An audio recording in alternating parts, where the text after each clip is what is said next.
बोरघाटात मोठा अनर्थ टळला. 5 टनांचा दगड सुरक्षित हटवला. पोलीस विभाग, महाराष्ट्र राज्य रस्ते विकास महामंडळ, IRB आणि तांत्रिक यंत्रणाच्या समन्वयातून धोका टळला. मुंबई-पुणे द्रुतगती महामार्गावरील बोरघाट परिसरात संभाव्य मोठा अपघात टळल्याची घटना आज घडली आहे.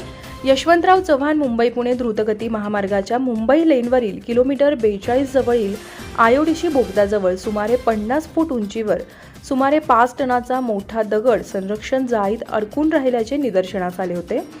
पावसाळ्याच्या तोंडावर हा दगड खाली कोसळल्यास गंभीर अपघात होण्याची शक्यता लक्षात घेऊन महामार्ग पोलीस केंद्र बोरघाटचे प्रभारी अधिकारी स्वप्नील पाटील यांनी तातडीने परिस्थितीची माहिती वरिष्ठ अधिकाऱ्यांना दिली. त्यानंतर पोलीस अधीक्षक तिरुपती काकडे यांच्या मार्गदर्शनाखाली महाराष्ट्र राज्य रस्ते विकास महामंडळ, IRB वाहतूक विभाग आणि संबंधित तांत्रिक यंत्रणांशी समन्वय साधून तातडीची कारवाई हाती घेण्यात आली.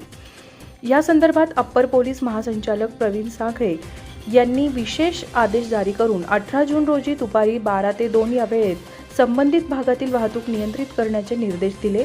या निर्णयामुळे दगड हटवण्याचे काम अधिक सुरक्षित आणि शिस्तबद्ध पद्धतीने पार पाडणे शक्य झाले.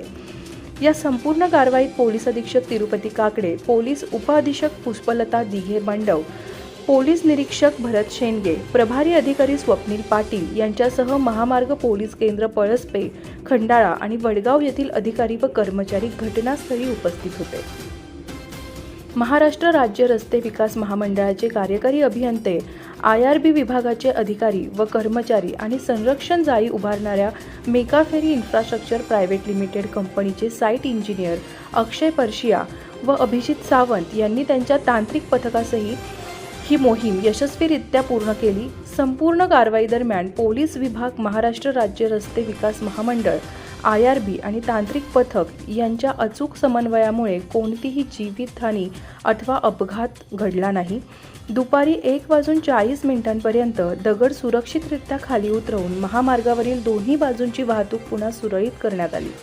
या संयुक्त आणि नियोजनबद्ध कारवाईमुळे एक मोठा संभाव्य अनर्थ टळला असून पावसाळ्याच्या पार्श्वभूमीवर संबंधित सर्व यंत्रणांच्या सतर्कतेचे, कार्यतत्परतेचे आणि समन्वयाचे सर्व स्तरांवरून कौतुक होते.